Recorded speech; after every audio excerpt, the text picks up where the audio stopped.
Good evening, good evening, good evening. Welcome, welcome, welcome. I am Cliff Albright, co-founder, executive director of Black Voters Matter. We are so excited to have you joining us here today, part of our Freedom to Learn National Day of Action. We're doing this along with our partners from organizations across the country, including African American Policy Forum, our dear friend and sister leader, scholar, Kimberly Crenshaw, has been leading this coalition for this National Day of Action to raise awareness and a call to action in regards to the attacks on Black history, right? The attacks on Black history in public schools, and from what we're seeing in states like Florida, we're seeing it at colleges. We're seeing it as an attack on not just our history, but on anything related to diversity, equity, inclusion. We're seeing books being banned. We're seeing just a wave of attacks all across this country. And so many organizations came together, including Black Voters Matter, and said, we need a day of action. We need to raise awareness. We need to take action all across the country, in cities and states all across the country. Some students doing walkouts, people doing days at the Capitol.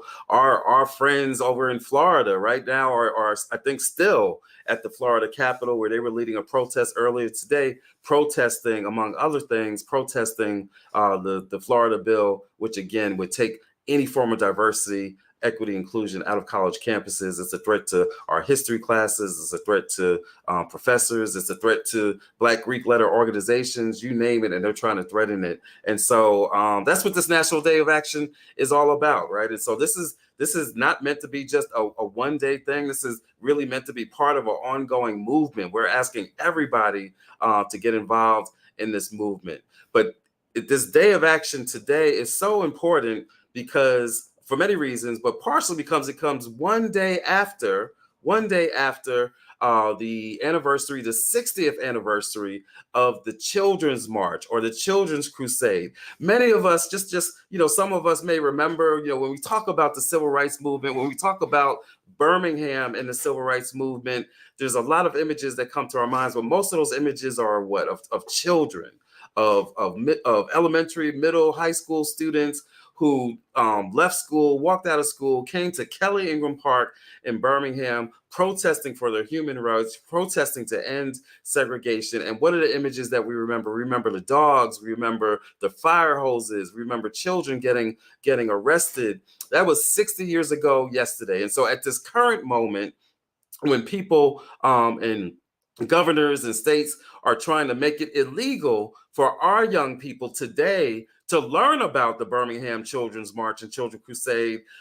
Right now, there's a new generation of young folks that are taking up the call, and they're being activists, and they're doing student walkouts, and we want to support them. So that's part of what this day is all about. It's a day of action for what's going on right now, but it's also commemoration and a learning moment for us to really learn about what went into that Birmingham Children's Crusade, right? And so tonight we are so excited because what we've got is a documentary. I saw this documentary years ago. I'm not going to say how many because I don't want to date myself, but I saw this documentary years ago, and it's so powerful in telling the story of the Birmingham Children's Crusade. Many of the voices in this are from some of the then children, now grown folks, looking back and telling the stories of how they got involved and what those days were like of getting arrested. Over 5,000 arrests that took place over the course of a week, eventually leading to the end of downtown segregation in the city of Birmingham. And so we wanted to commemorate that history. We're going to show this video, and then we're not going to stop there. We're going to have a great discussion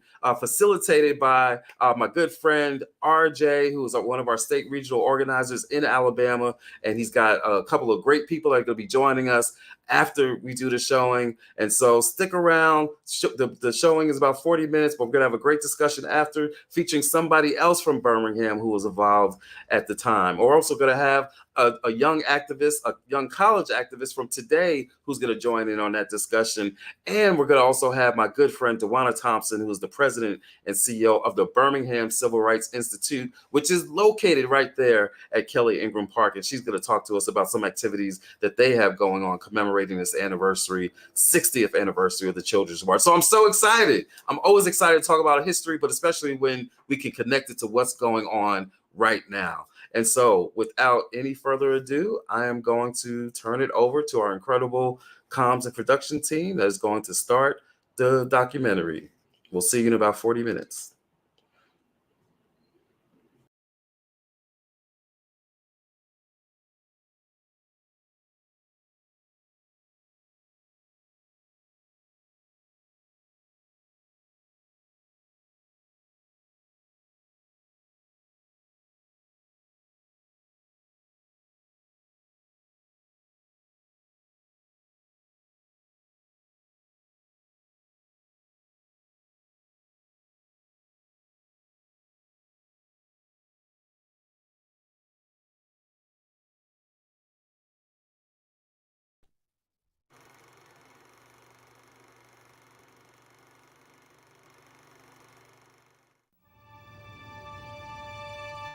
Birmingham, Alabama, 1963.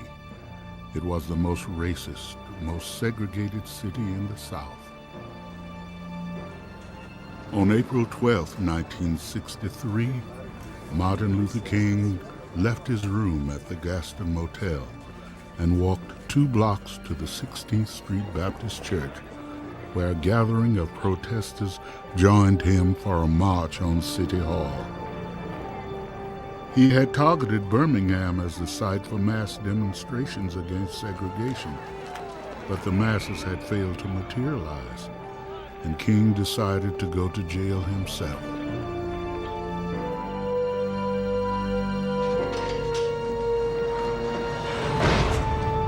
The nation watched quietly as King was placed in solitary confinement. 1963 would mark Dr. King's lowest point as leader of the civil rights movement. It had been 8 long years since his only major victory with Rosa Parks and the Montgomery bus boycott.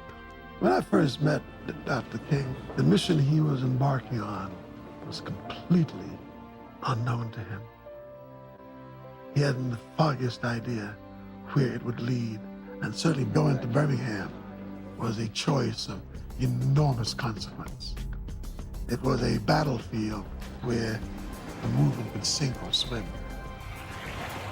Birmingham, to be perfectly honest, was a grim place through the eyes of African Americans. It was the most rigid, the most violent, the most vicious. It was the biggest and baddest city in the South. We nicknamed it Birmingham. Frankly, compared to other places, there's no racial unrest in Birmingham. There'd been 60 unsolved bombings in Birmingham, and the local police had never arrested a soul. The Ku Klux Klan was big in Birmingham, all through the police department and up into City Hall. Life in Birmingham, as far as I'm concerned, is hell. I don't believe in the mixing of the races, and I don't care what anybody says. I might be prejudiced. I don't know. I probably am, but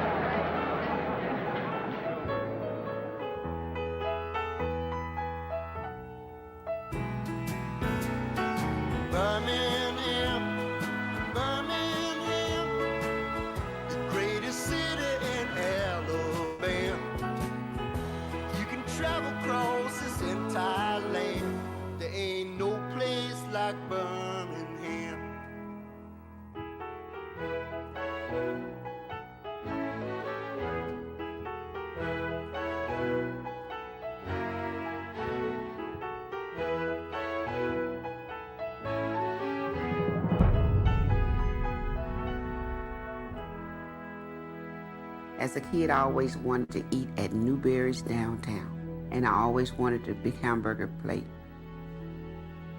Always. We couldn't have that. I went downtown to the Newberry's, and I was so happy because I could sit on the little black stools that twirled and order me a hot dog with everything on it. I'm not going to integrate. Instead of serving me, they called in the police. You've got to keep the white and the black separate. I never could understand why white people hated us. As a kid, I just felt like they thought some of the black would rub off on them, you know.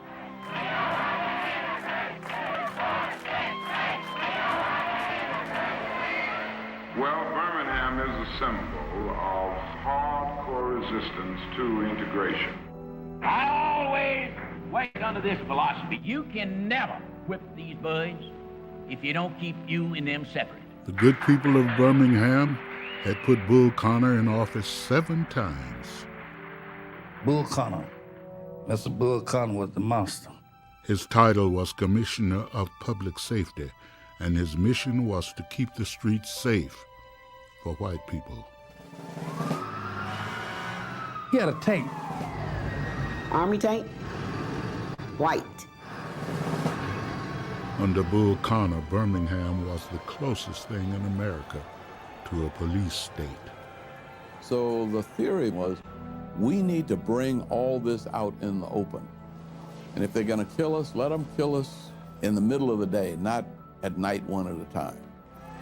Most black people were afraid of the movement. My mom was scared. She would always say, don't make any waves. See, our parents, they couldn't go because they was working for the whites.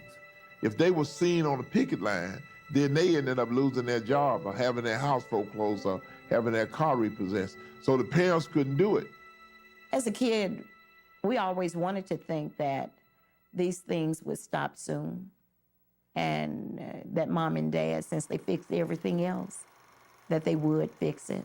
We thought that you could just shame the white man into, look how bad you treating your Negroes, you know. But I found out that they were determined not to give 1 inch.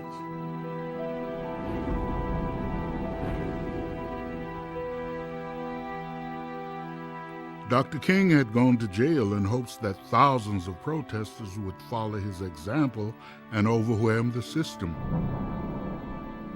But it didn't work out that way.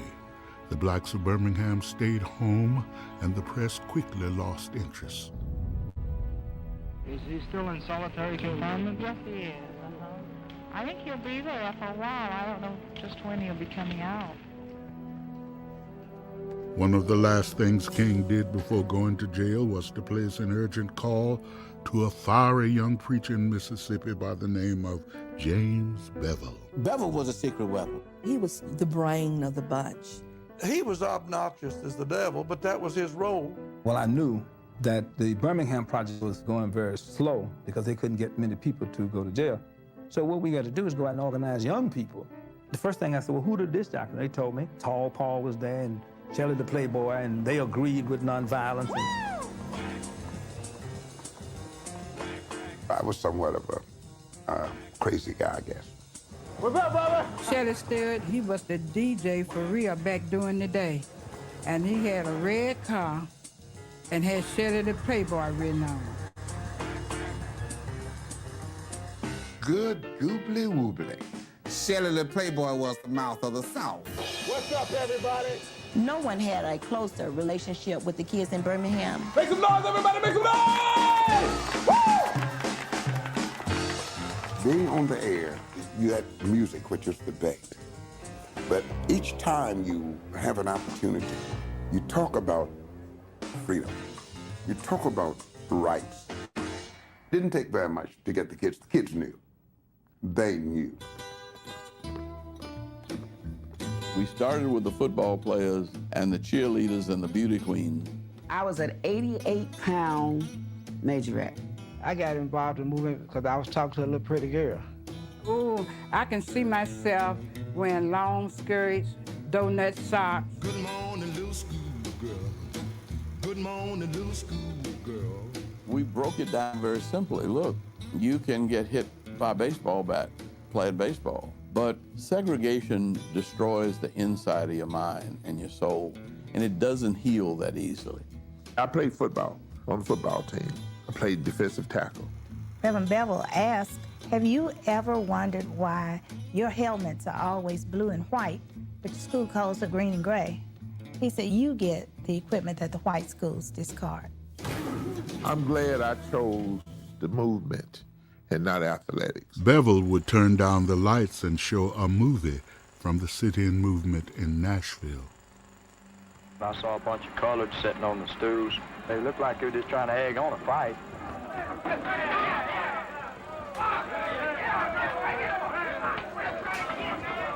The stark reality of nonviolence being met with violence was shocking and scary, and it drew kids in by the hundreds. Bevel would tell us, Miss Cotton would tell us, if you cannot restrain from being violent, maybe the movement was not for you.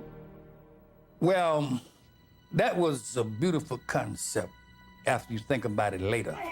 But when you get your head knocked on, you really gotta think real hard and twice.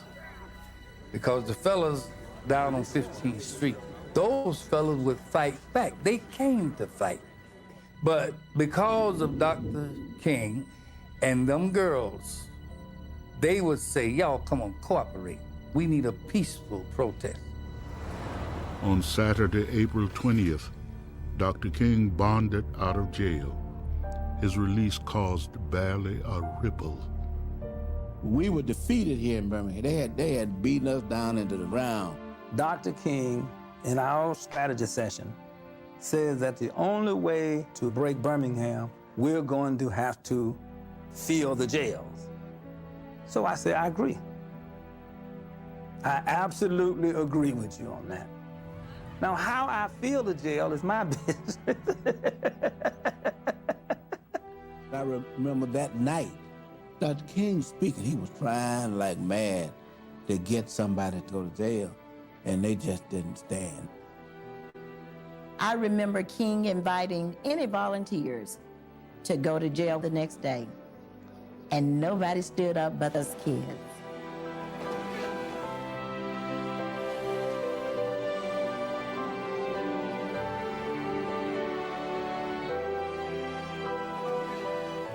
That was it. Nobody volunteered but those kids. Dr. King said no. Good morning, children. This is Shelley the Playboy here on WENN.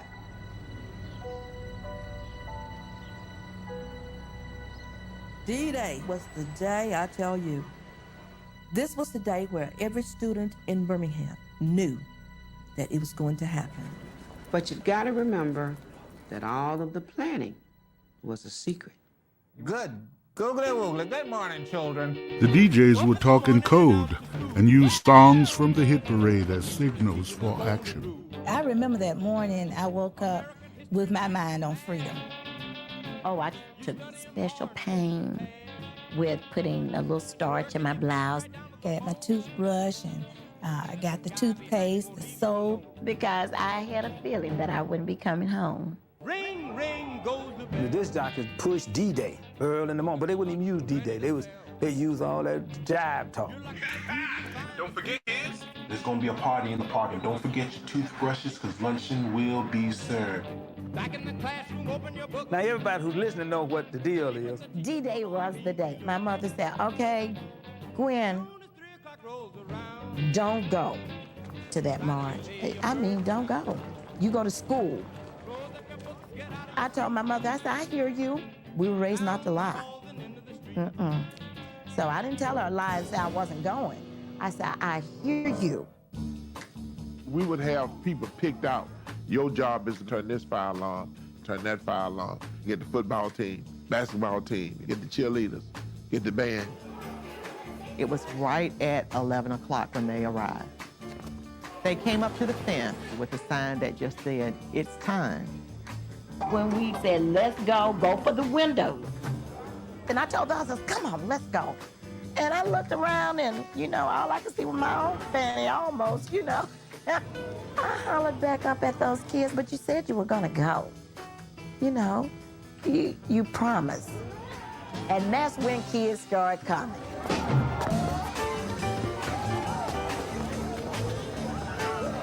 They were coming out of windows, coming out of doors.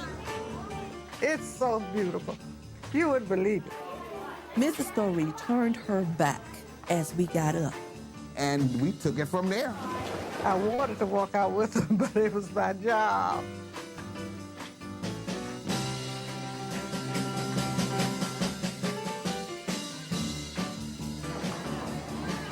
There was nothing you could do once the students started moving. The principal, the teachers, and everybody had to step aside.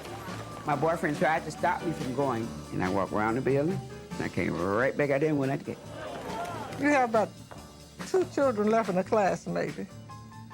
Everybody's gone. I'm sure that morning Bevel was nervous about who was going to show up. At first there were a few, then there were hundreds, then there were thousands. We heard that kids were coming in from all over the city. And when we heard that they were coming in from out of town, we got more excited. And I had a cool call, you know. They said, okay, we need you to go out to Fairfield. There's some students outside the classroom that won't go back in. Lo and behold, when I got out to Fairfield, the whole campus was outside of the building, and they all said, we going to Birmingham. 20 kids climbed on the car, and 800 followed behind it. I love the way you walk. I love the way you walk. The more we walked, the more we gathered, and every once in a while you look back and you saw it was more kids coming from somewhere, from another direction. You said, where are all these kids coming from? You had never seen that many people in your life. It's like a football game. Kids walked as far as 18 miles to get to Birmingham in order to be arrested. And the purpose was to go to jail. The gathering place was 16th Street Baptist Church. We poured into 16th Street like a waterfall. They were coming in all doors, from all directions, from the basement, from the back. It was just like one big pep rally. Here's Park, are you in the house? Or Western, are you in the house? And who's out here from Western High School?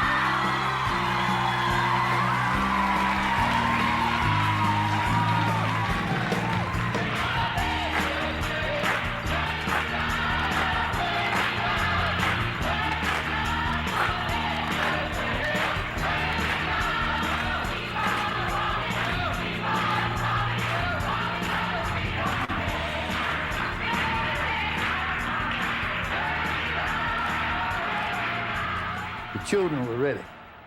They were ready to hit the streets. Kelly Ingram Park was the big green buffer between black Birmingham and the white downtown. 16th Street Baptist Church was on one corner, and by noon, Birmingham's finest were on the other. It was all laid out like a battlefield. To think about it now, I get the shakes. What could have happened? Martin Luther King spent the day at his motel, wrestling with his conscience. A lot of people thought the kids were going to get hurt. But the reality of it was that we were born black in Alabama, and we were going to get hurt if we didn't do something. When noon came and went without a public appearance by King, Bevel opened the floodgates.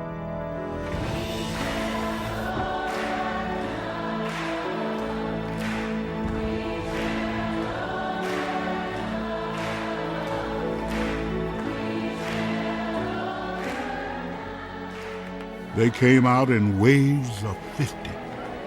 The first 50 came out, he peacefully arrested him, and that does it. And the next 50 shows up, then the next 50, and he go get some more paddy wagons. They would cram the paddy wagons full of people, and then they would jam the doors shut. Within an hour, the police had abandoned wagons and started to bring in school buses. Fill up a bus, pull up another bus, fill it up. We arrested those kids in wholesale numbers. Bevel timed it so that each group of 50 seemed like the last. And what they didn't know was as the kids were going out of the front door, more kids were coming in the back door. 50, 50, 50. So it's like, when they gonna stop?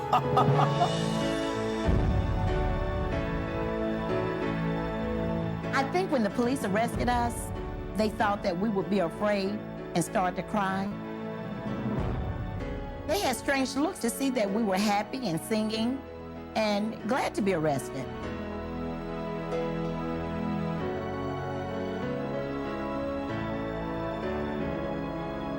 It's after about 12 o'clock. So maybe they got 500, 600 students in jail now. I told Bull Connor, we have to take a break. And he walked out in the middle of the streets where the police was. Don't you think we ought to take a break? You need to let your men cool out, we'll cool out. Take a lunch break. And he said, yeah, well, we need a break because my officers have been out here and haven't had anything to eat. And beside, he says, here come the lunch truck. The next thing I knew, they passing out Coca-Colas to him. Bull kind of saw me eating that sandwich. He said, hey, what that nigga do?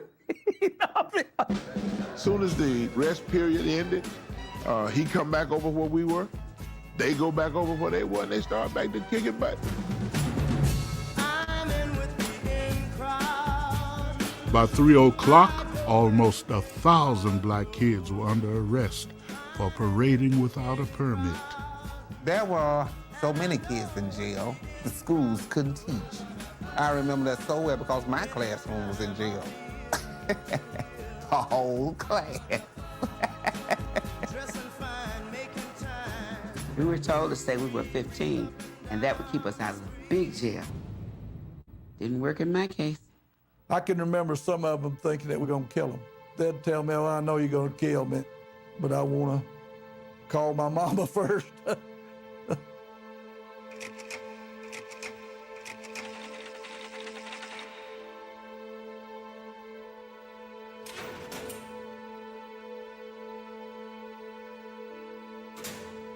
When the children were in jail, the people were pulling them. Dr. King, my daughter in jail. Dr. King, my son in jail. Dr. King, what are we gonna do? I mean, parents just all around him talking about their children in jail. Just as calm, just as nice. Don't worry about your children. They are gonna be all right. Don't hold them back if they want to go to jail. For they are doing a job for all of America and for all mankind. My father told me I could not be part of that movement. I had better not go back downtown. He didn't tell me I couldn't go back to church, which is where it all started in the first place, right? Well, in that church, I'd have 2 Birmingham detectives. Well, we had a microphone. We didn't tell them that. You've got to know what the other guy's doing if you're gonna whip him.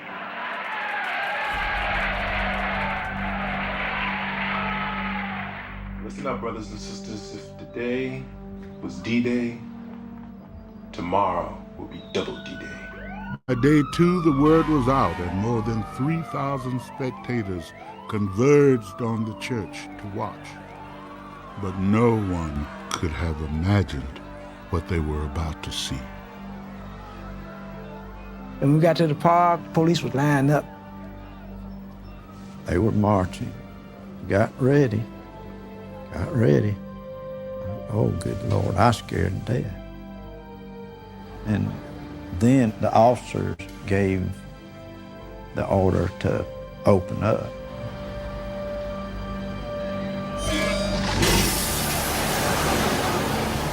They aimed for your head to knock you down. And that water had pressure behind it. It hurt.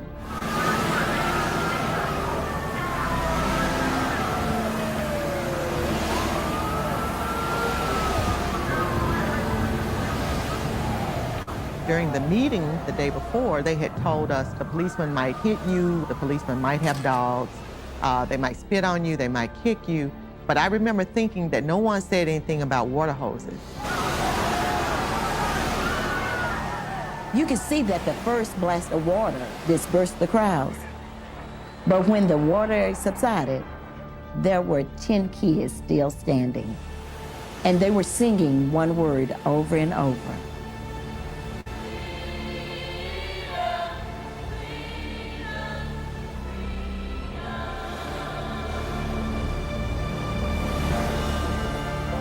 The crowd surged back behind them.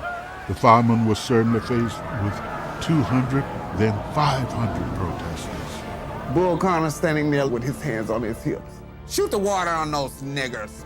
The water was so powerful that 4 men couldn't hold it steady. We could hear the firemen yelling, "Knock the niggers down." The hose rolled me right down the street, like a sheet of paper. And look, it was sting so bad. Suddenly you could see against the sky these bricks and stones. They were calling us SOBs and bastards, and it started with the rocks and the bottles. They were arresting them as fast as they could. Bull came through with that damn tank. And black folk were throwing and hitting that tank with balls and rocks.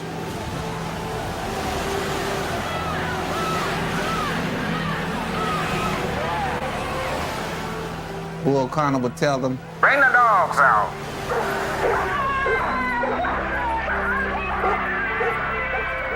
Most of the dogs were on leash, but if you reach out, the dog's gonna bite you.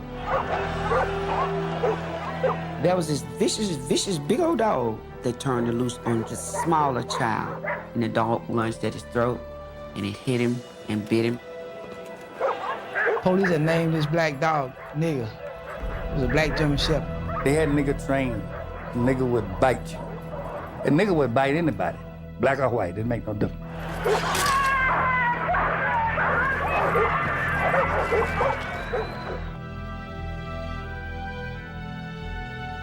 Firemen, journalists, and teenagers all went to the hospital. I saw a fireman get smashed in the face. He was hurt, and of course, Bull O'Connor just shipped him out.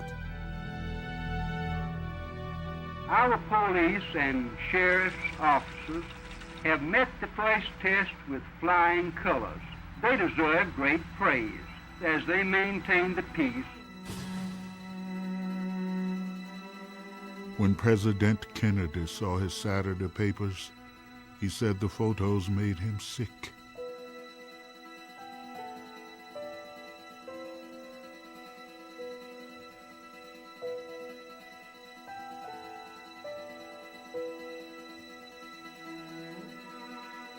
The embarrassment for us around the world. That's when Kennedy called Birmingham. Kennedy had sent word down that if children got involved, that his administration couldn't support that kind of stuff. The president says stop the movement. I don't think so. Well, the Kennedys knew nothing about the South. Why would they? They rich, Ivy League. Kennedy thought we were crazy. He was talking with Dr. King and them about getting these kids out the movement, but it was out of Dr. King's hands. Kids were all over the place. You going to jail today? Jimmy is going. I went yesterday. Why can't I go? I'm going to jail. He's going to jail. We're going to have a party in jail. People are interested in our struggle all over the country. Mr. Dick Gregory will be in Sunday. Dick Gregory came out to march with the kids, and he was the most famous person we had ever seen. I got there 20 minutes before I got arrested. They was already moved out. They rushed me out to the front of the line. All of the policemen started running after them on the motorcycle. I had to run, catch up with them. And a block later, we was all arrested. Some children got out of jail, and they were so excited about it, they would turn around and go right back. My mother said, "Boy, you in jail again?" She said, "Boy, you better stay out of that jail. Those people are gonna hurt you." I said, "No, they're not, because we got God on our side."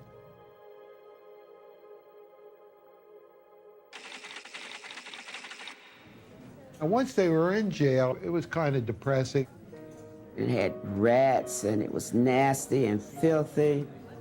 They fed us bologna sandwiches with nothing on it, just dry bread. One sandwich now. Bull Connor demanded that every child be interrogated. They were asking me a lot of questions about, why did you march? Who told you to march? Did they force you to march? After you sit and ask the same 10 questions of hundreds of kids, you begin to say, what am I doing here? What is the end of this madness? We was in there about 2 weeks. About 2 weeks.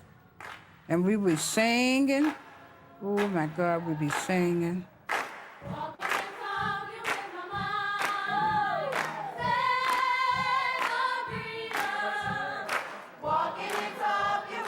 When they put us in jail, the guys were in one side and the girls were on another side, and you could hear them.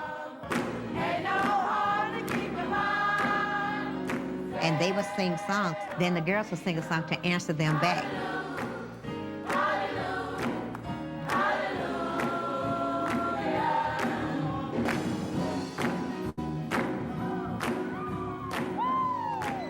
I'm in jail at night and everybody's singing and laughing and enjoying themselves.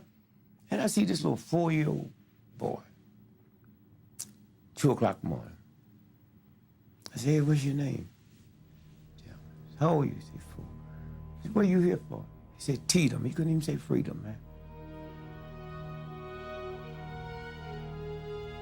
The demonstrations continued every day, and every day the movement struggled to head off violence from whites and blacks. I call upon all the citizens of Birmingham, both Negro and white, to realize that violence only breeds more violence.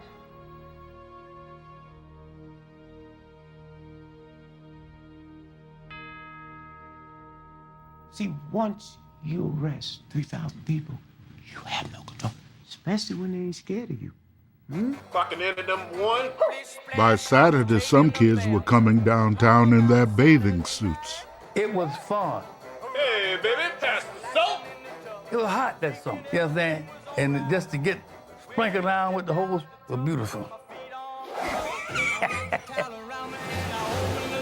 And in a splish splash, I jumped back in the bath. Well, how was I to know there was a party going on? There was a splishing and a splash, reeling with the feel and moving and a groove and rocking and a rolling. Yeah. The children will be out there shaking. I hear behind a girl. So I went up to the water, put the water on me. You bad? And this young guy was standing in there. They were calling them names, talk about their mama and all kinds of stuff. It was funny, but it was stupid. The children were saying, I want to go to jail. I want to go to jail. She got rollers, hair curlers, everything you can think of in her handbag. Why does she have those? For jail. You gotta look good in jail. I want equal rights. I want equal rights. Just like everybody else. Just like everybody else. I want my freedom just like everybody else. There were 800 kids in the hog pens at the fairgrounds. A crowd of parents gathered at the fence, tossing food, sweaters, blankets. When it started to rain, the cops walked to their cars and sat inside, dry. I was wet and I was cold and I wanted my mama and I wanted my daddy and I was scared. I want my mama, I want to go home. They treated us like they did the livestock. And you know, it really smelled like that too. and you're wet. Children were released at random, sometimes in the middle of the night.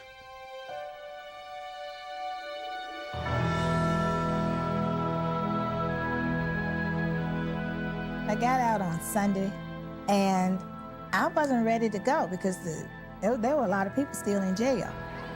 My mom, when I got home, the first thing she did, naturally, she smelled me coming. So she said, oh, girl, you can't go in that house. I need to wash you down. Let's take the hose in. I said, not any more water.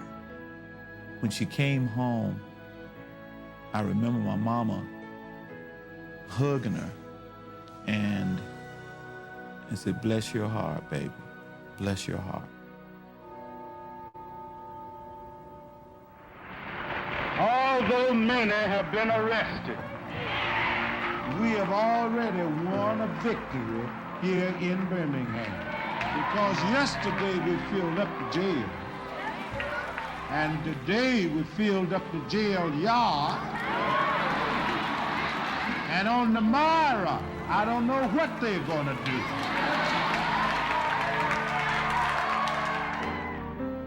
By Tuesday, May 7th, the city of Birmingham faced a state of collapse. 3,000 students were stampeding through downtown in a victory lap. The police had been made helpless. Kids was everywhere, you know what I mean? All down through town. We couldn't stop it. We couldn't contain it. The white people were in panic. They didn't know what to do. They'd turn you loose. By the seventh day of demonstrations, it became obvious there was no end of children in sight. I was sitting there in the jail and I said, no way to hold a lid on this. The fear's gone. There were 72 hours of intense negotiations. Movement leaders and white officials were up until dawn with an open line to the White House. I'm very happy to be able to announce that we have come today to the climax of the long struggle for justice, freedom, and human dignity in the city of Birmingham. After more than 5,000 arrests, the white people of Birmingham had finally agreed to integrate, and the state courts removed Bull Connor after 7 terms in office. Well, folks, it's official. Mr. Bull Connor is out of a job. Bull Connor was beat by the young people of the city of Birmingham. But what really surprised us was when Kennedy came on television and addressed the nation and said, "This is the end of segregation." We are confronted primarily with a moral issue. It is as old as the scriptures and is as clear as the American Constitution. The heart of the question is whether all Americans are to be afforded equal rights and equal opportunities, whether we are going to treat our fellow Americans as we want to be treated. I remember watching the president on TV, and I knew he was talking about me. If an American, because his skin is dark, cannot enjoy the full and free life which all of us want, then who among us would be content to have the color of his skin changed and stand in his place? And once he made that statement, it's like tears start flowing. It's like, oh man, this guy gonna preach. And he went on and on and on. Now the time has come for this nation to fulfill its promise.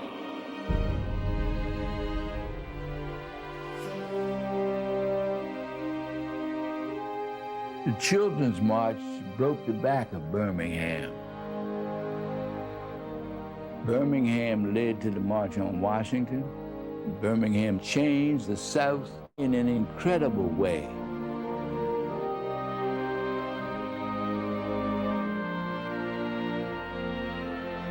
There would be retaliations, riots, and a fatal bombing in the church where it all began.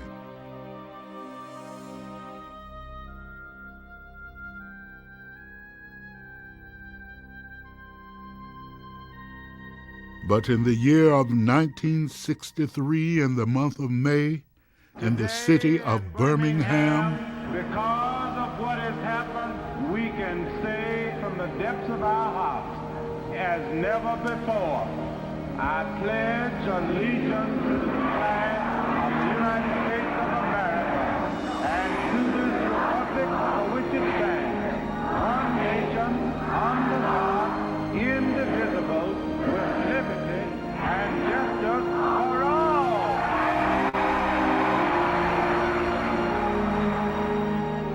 It's really funny to think about it, that the police, the fire department, and the KKK were beaten by us kids. You know why? Because they were not looking for us. They were never looking for the children, the secret weapon. I felt like I was a giant at 15. Yes, the unsung heroes, the children.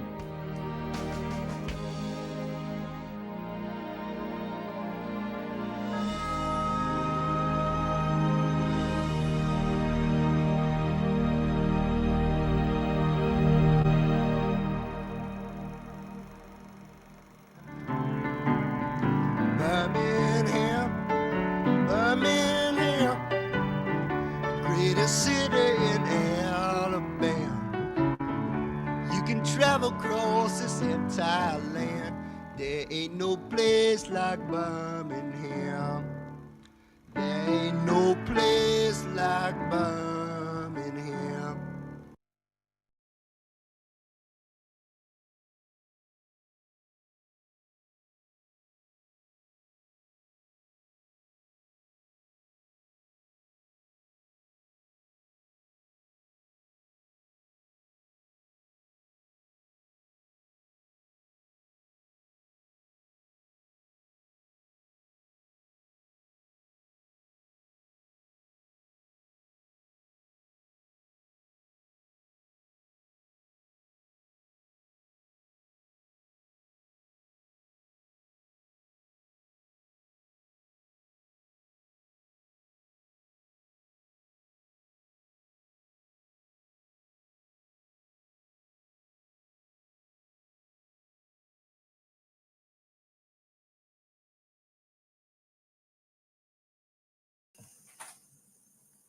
Good evening, guys. I'm sorry. welcome. My name is Ronald James Jr. I am the Alabama State organizers here with Black Voters Matter, and we are here tonight to honor the Birmingham Children's Crusade. Guys, as an Alabama native, I know far too well and at firsthand about the history that has shaped the civil rights movement across the globe. We first want to thank, though, our friends at the Southern Poverty Law Center for highlighting this historical moment. So thank you, guys. Thank you. Before we get started with our amazing panelists tonight, we want to take a moment to address Reverend James Bevel. Now, our goal with showing this documentary is to display the courage and the determination of young people in their role of the civil rights movement. We also understand that even movement leaders have to be held accountable for their actions. And in this moment, we stand in solidarity with those who were affected and harmed by things that may have happened. At Black Voters Matter, we condemn in all forms sexual abuse, harassment, and we are committed to standing with survivors and promoting a safe and welcoming environment for all. So, from Martin Luther King to Amelia Boynton to John Lewis to Rosa Parks to Fred Shuttlesworth and many more, Alabama has played a significant role in the civil rights movement, with several pivotal events taking place here in the state. The Montgomery bus boycott began in Alabama and resulted in the desegregation of public transportation, right? The Selma to Montgomery marches helped to secure the passage of voting rights of the Voting Rights Act of 1965. And additionally, the confrontations between civil rights demonstrators and police, such as that at the 16th Street Baptist Church and in Birmingham, brought national attention to the struggle for civil rights in the state, as well as we witnessed in the documentary. To continue this evening, we are so elated to be joined by some amazing leaders from the movement, starting with Miss Paulette Roby, a foot soldier, and she has an organization called the Foot Soldiers. Now, Miss Paulette Roby is a native of Birmingham, Alabama. She was born in the parentage of Mary Lewis Porter and Willie Lewis Porter in the Southtown housing projects. She attended Miles College, where she received a bachelor's degree in criminal justice. In 2002, she started a business, a Close Look Legal Services. Paulette witnessed a change in Birmingham and saw the things were not as they had been, in the past. She feels proud to think of her role in the civil rights movement, struggle, marching, and protesting as a child.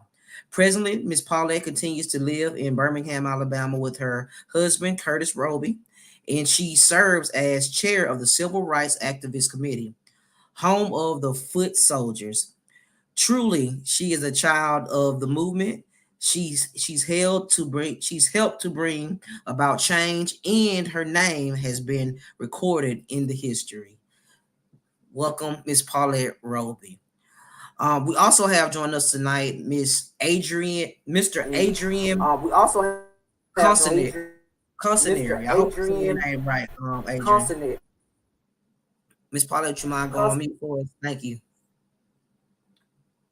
Adrian is a junior Adrian Constantary Jr. Is a senior scholar from Marietta, Georgia, majoring in business management at the illustrious Grambling State University. He's also the CEO, founder of the 501c3 nonprofit Lifeline Initiative Incorporation, a two-time published author, and an active advocate for making sure that the voice of the people is heard loud and clear for all to hear.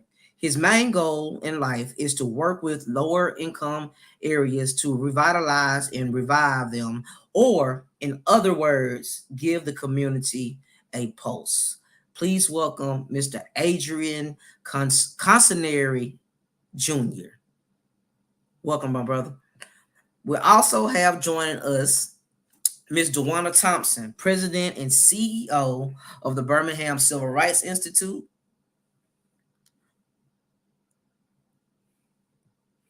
How we doing, Miss Dewana? And we also have joining us as well, Miss Danielle Brown, one of our Deputy National Field Directors at Black Voters Matter. So, guys, without further ado, okay, I got some good questions here, and I'm excited to have this great conversation with you tonight. So we're just going to jump into it and get it started. We thank you all for taking time to join us tonight to talk about this historical, monumental event that happened right here in the state of Alabama, Birmingham, Alabama, on hallowed ground. So we're going to dive right into it. So my first question for you guys tonight is simply, as we look back on this historical event, what inspired you all to become involved in activism, and how do you think that it relates to the young people who have participated in the Birmingham Children's Right Crusades? So I'm gonna give leeway to seniority and Miss Paulette. If you could answer that question for us tonight, just what inspired you to be a part of that movement in that day, and just really, how does it relate to us as relate to the children that were in that crusade?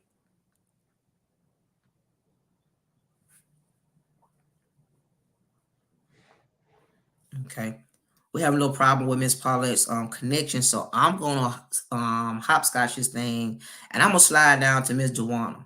Ms. Dewana Thompson, you run the Birmingham Civil Rights Institute, and so tell us what inspired you to become a part of the movement, to do the work that you do, and how do you think that it correlates with the kids who were a part of the Birmingham Children's Crusade back at that time? Well, I see Ms. Paulette has made her way back, but I want to thank everyone for the opportunity tonight to join you. Really, what inspired me was the legacy of people like Ms. Paulette. When I look at what they did, and what the individuals, their peers, were able to do at such a young age, how strategic, how courageous, how thoughtful they had to be to really think about, even putting their bodies on the line. And I think, as we were looking at the movie and many accounts that I've had, I don't know that the danger was always as present, maybe. But I do believe, even at some of the tender ages that they were out there, they knew how significant what they were doing was. And to me, that just really goes to show that young people have a concept of justice. They have a concept of what's right and what's wrong.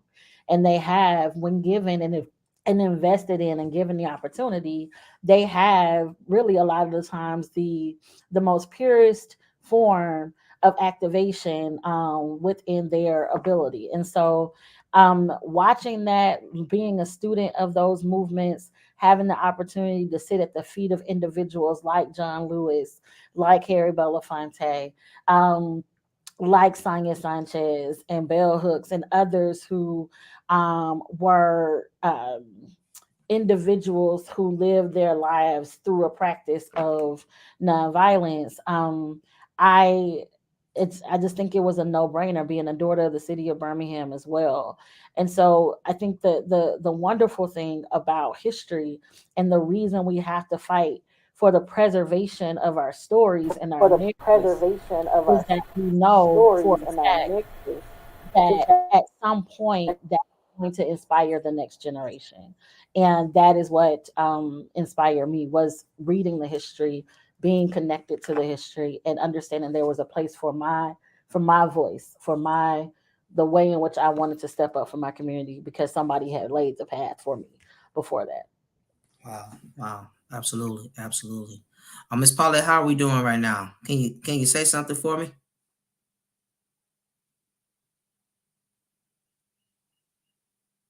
Okay, we're still working with Miss Paulette.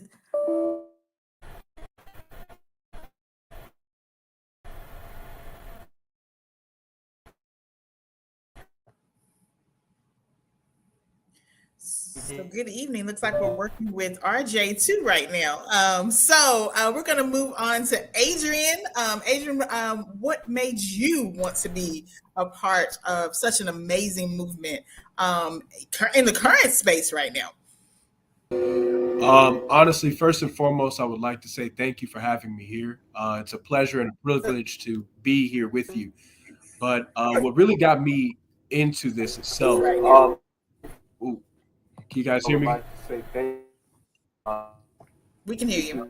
All right, perfect. What really got me into wanting it to go into activism itself was the studying that I was able to do. Like I said, I'm from Marietta, Georgia, and there's a lot of rich history when it comes to the civil rights movement in Georgia. Just being able to learn so much from different people, seeing people within my own upbringing who actually helped with the fight, who were their own milestones with being the first in many different things for us as Black people to push forward. That is something that I truly took into myself. But then to realize that there is another force that's coming in to try and mute and silence all of these different movements and all of these different great things that can take place, it never sat well with me. And when it comes to something like the Children's Crusades, I had said this earlier within our private chat, but it's crazy how some things just don't change under the sun. When I was in high school, we actually participated in a nationwide campus walkout where students themselves took it upon themselves to walk out of class and go out of the school as a sign of protest against police brutality. And although it may not have caught a lot of word within the national news outlets, it was still something that meant a lot for us at that time, because for us to take the initiative to go and lead forward with that, that's something that speaks volumes for us later on in life. Because if we can do this, what more can we do later? What more can we do now? Especially as young people, when we're still ready to fight, still ready to go and carry on the goodwill of what we can do. So that is definitely something that goes in with me. And I truly am, again, floored and honored to be here in your presence today. Absolutely. Thank you for being here with us, man. Appreciate it. I'm sorry, guys, y'all lost me for a second, but guess what? I'm back. So I'm gonna hop this next question to Danielle. What in your opinion, what were some of the challenges that participants of the Children's Crusade faced, and how can we apply their strategies to current movements for social justice today? So I think, in essence, that there's a line in this video that really spoke a lot to me, and that is they were never looking for the children. And so a lot of the things that folks faced was the facts that they were never even looking for them. And so they didn't know how to really deal with them, and they didn't know what to do. And so they went extreme measures very fast, very quickly, because they weren't prepared. They were never looking for the children. And talking last week, even with Miss Paulette Roby last week, when we were putting these things together, and she was telling us about the fact that this was birthed out of just the spiritual aspect, being in church. The one thing that we, as kids get drugged doing, going to church. And I remember me, even myself, always being the child that had the longest Easter speech. My dad was the chairman of the deacon board. So I always had the longest Easter speech. And I'm like, why do I have the longest Easter speech? And then look at what we're doing today and look at what we're fighting for today. Look at who we are today. Look at where we are today and what those attacks are and what those parallels are today. Just, being today, I'm currently right now in Florida and being at the state capitol today with a whole bunch of young people that are like, hey, look, we're tired. We're tired. And these attacks that you keep putting on us, we have demands around that. And being able to stand with them, have conversation with them, understanding, what they're wanting, helping them to strategize on how to get there and what that looks like is really, really important. So I think a lot of the challenges that our young people had even then and even now is that people are not looking for us to be in this movement space. They're not looking for the young people to stand up and come out in droves. As much as we do it, as many times as we march, as many times as we are in the space, they're still not checking for us. They're still not looking for us. And so that's always a challenge. And it's a challenge in many different ways because there's strategy around young people. Young people have a different type of voice. They have a different type of conversation. They got a different language, and understanding what that looks like, how they speak to each other, what that conversation is, how you interact, but also too what they bring to the table, putting that all together and creating such a space as this and being a part of such a movement. No successful movement is ever happen without young people. No successful movement has ever moved without young people. Young people are the catalyst of what that looks like. So the same things that we saw then, we're seeing now, and we're seeing how they are all correlating and what some of those strategies look like. We're able to take some of those now and actually implement and what that looks like currently. But the strategies are still the same. They're still there. That movement is still there. That grassroots work is still there. That so much. Do we still have Miss Paulette with us? Okay, I don't see her on the screen anymore. God bless her. Really wanted to hear some more of her, but I posed that same question to you, Dewana. Just in your sense, like what were some of those challenges, right, that we still see today, and you get ready to chime in on this too, Adrian. Like some of the challenges that they faced back then, how do they correlate to the challenges that we as this generation face now, and how do we apply those things to the movement or where we're trying to move, where we're trying to go today? Yeah, I think and I really wish Miss Paulette could be here, because as someone who truly believes that there's still so much to learn um, in the intergenerational sort of path of how all of this, how movement works. I think she would also say that, there are core things that they were fighting for that we are still fighting for. When we look at the intentional stripping of the Voting Rights Act, which if you look back around 2014, you begin to see a very blatant and intentional attack on voting rights. And I believe that was particularly because they understood if they could attack that particular set of rights, then all of the other rights were on the table. Now you can talk. Now you can attack my body again. Now you can tell me what to do with my house. Now you can attack my education again. Because when they started to water down the Voting Rights Act, it gave them a blueprint. It empowered them. And when I say them, I mean those who would be against the whole, those who are against beloved community, those who are against the idea of justice for all. When they got an inch, they took it a mile, right? And so I think that when we look at what all had to be in place for voting rights or for individuals to gain the right to vote, one of the things that we do, I'm also the founder of Woke Vote, which is another organization that's in partnership with Black Voters Matter. We do a literacy test, and we take the literacy test that were given back in the 50s to individuals, and we let them try to fill it out. And almost 100% out of 100 people fail the test. Why?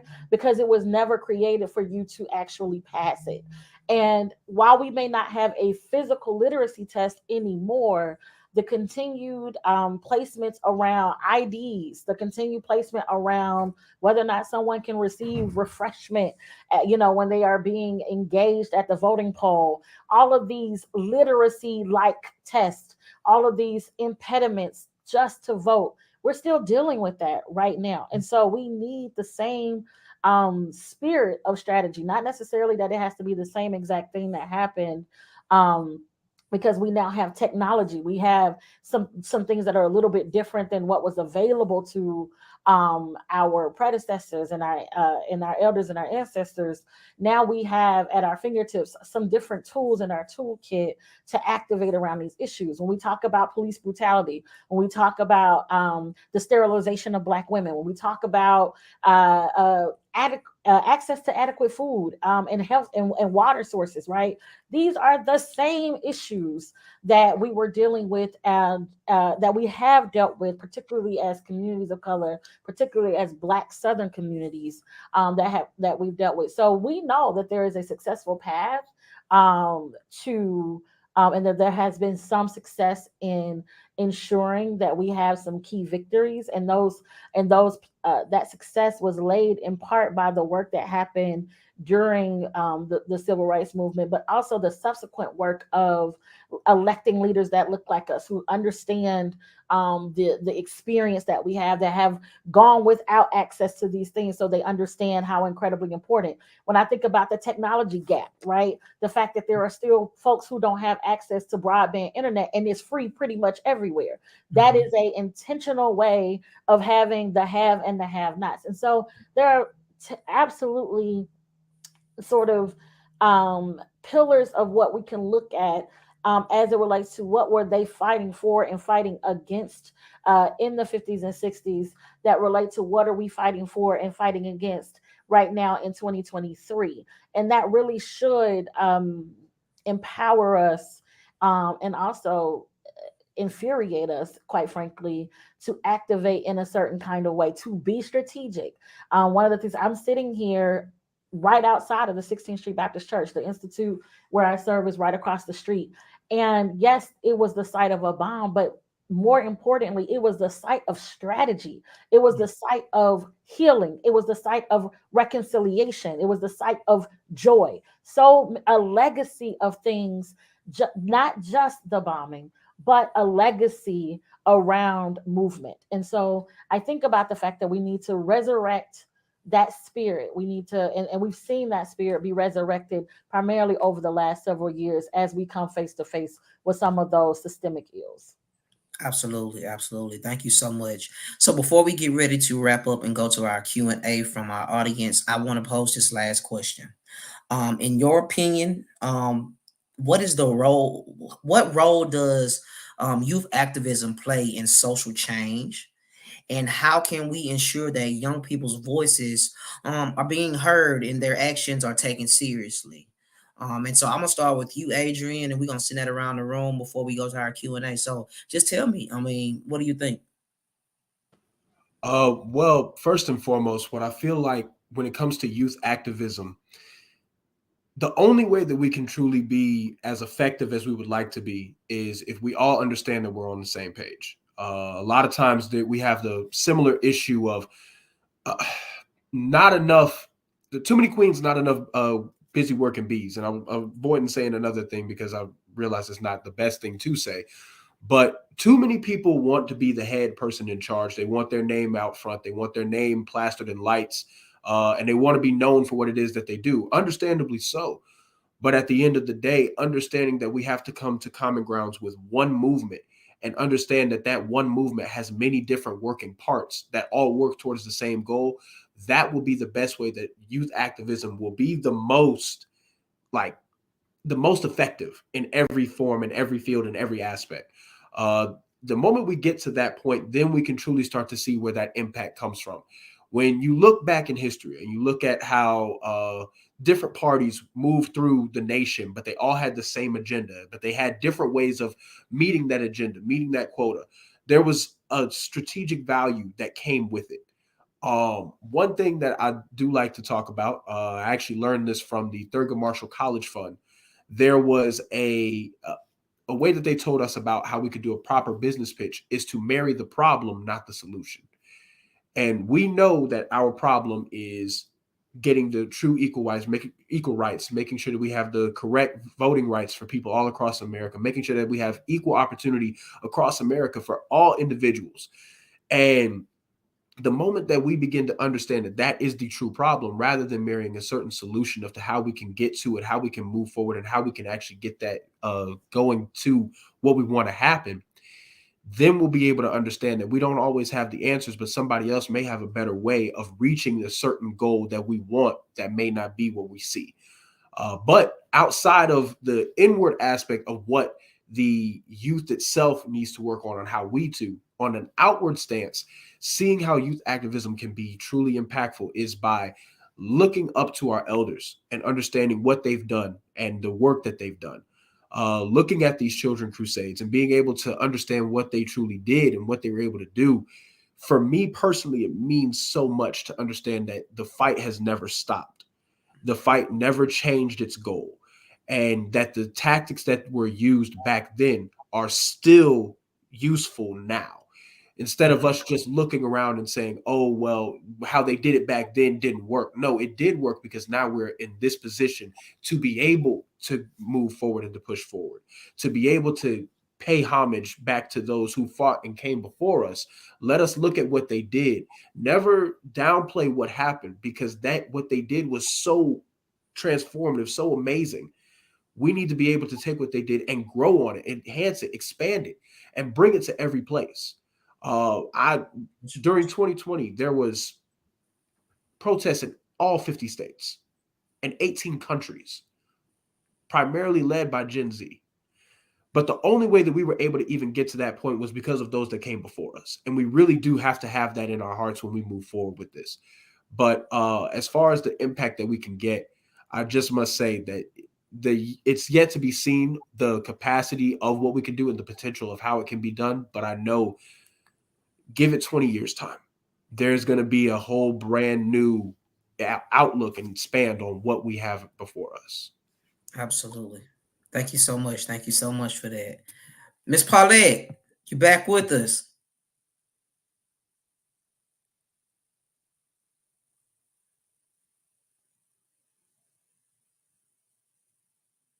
The devil busy over there, Miss Paulette. So you have to unmute yourself, Miss Paulette. We're telling you that you need to unmute yourself. There you go. Unmute yourself, Miss Paulette.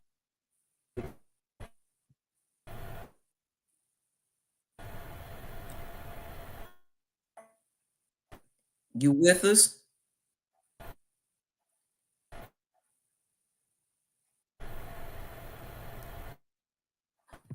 Mute. So guys, well Daniel, I want you to go ahead and chime in on that same question as well. Call it in on us. But I mean, yeah, so just we know you work with our Take the Field program, and you doing your thing working with college students and young people every day.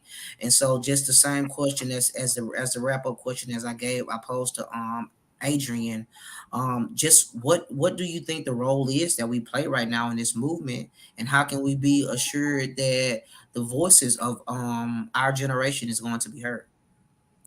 So the role we play, we are the movement right now. We are it. We are, but we have to learn from our seasoned individuals. And I am so grateful to have seasoned individuals that we can call upon and learn from.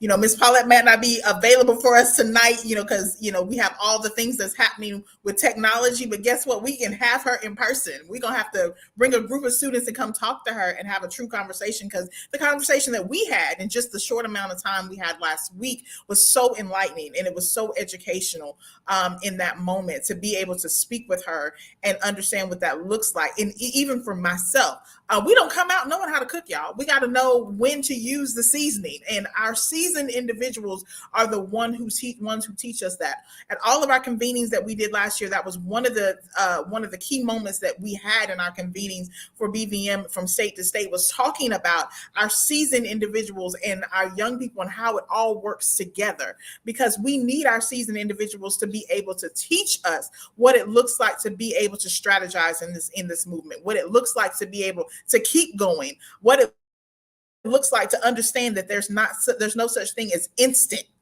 We're the Keurig generation. We're used to that cup of coffee that's in 2 minutes, but some people don't know how to percolate. Like, some people don't know what that looks like, to actually make a big pot of coffee and what that looks like. So we need our seasoned individuals to teach us what that looks like, to teach us what it looks like to be a part of not just that moment, but also the movements and what it looks like to keep going. And in speaking with so many of our young people who are hungry for that information, who are hungry for that knowledge, who want to know, but they equally want to be listened to as well. They equally want to know that their voices are being heard, much like these individuals in 1963, of saying, hey, look, we want to be heard. We're here. We're in this space.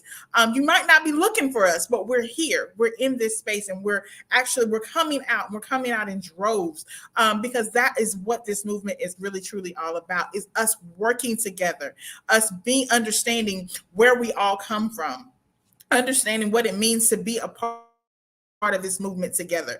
I tell people all the time, my goal is to retire early and to retire cute, because I want to sit on the porch and be able to say, I want to help you, direct you, help you strategize on what that looks like, because it's so important to understand where our roles are in all of this. And we all have one. We all have a role in this movement. We all have a role in this space. But we also need to make sure that we're gearing up and to train who's right behind us, and making sure we have our necks already in place, to be able to move forward, not just in the way that we would do it, putting their spin on it as well. So, we might not be in the kitchen. We might cook the exact same dish, and we may use the exact same seasoning, but there is a little bit of a spin on it that makes it even better for the next generation. So understanding what that looks like, pulling it all together, working together in this space is what is really, truly, truly needed in order for us to move to the next space. Absolutely. And in that being said, guys, we thank you all for joining us tonight. Miss Paulette, we are so sorry that we weren't able to get the connection going with this technology to help to hear your voice. But like Danielle said, we're gonna get some kids up there to that to the foot soldiers and to the Birmingham Civil Rights Institute to get some of this education and get it firsthand from foot soldiers like yourself, who were in the movement and made such an incredible difference.